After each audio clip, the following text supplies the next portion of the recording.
And why purpose is to encourage the encourager today. All you focus on the needs of those around you. Remember that God has not forgotten about you. He hears your prayers and remembers your heart's desires and struggles. He posed a question to Abraham in Genesis 18:14. Is anything too hard for the Lord?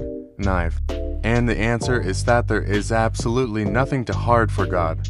Ephesians 3:20 says that God is able to do exceedingly abundantly above all that we ask or think, according to the power that works in us. And KJV.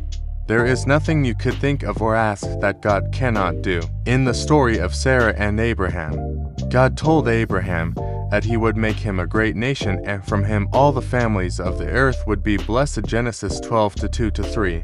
This promise probably didn't make sense to Abraham at the time, because he and Sarah had no children, and, well into their senior years, they thought they were too old. In chapter 16, Sarah still hadn't had a child yet, so she took matters into her own hands and decided that Abraham should sleep with her maid, Hagar.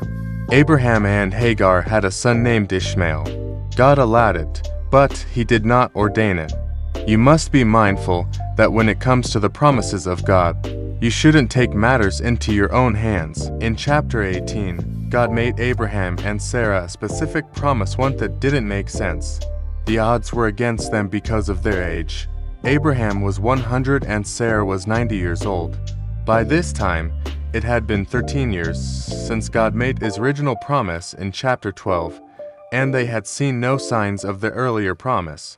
What do you do when you've waited so long and somebody is telling you that the impossible is still possible?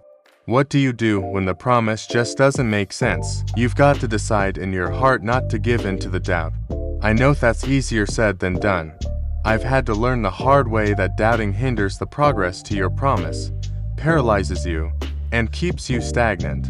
It makes you want to take control rather than trust God with your life. However, when you replace doubt with faith, you give God something to work with. It's easy to be skeptical when the odds are against you, but I encourage you to trust God to keep His word. When you replace doubt with faith, trust that God will do His part and release the blessing. You have to believe that there is absolutely nothing too hard for God to do.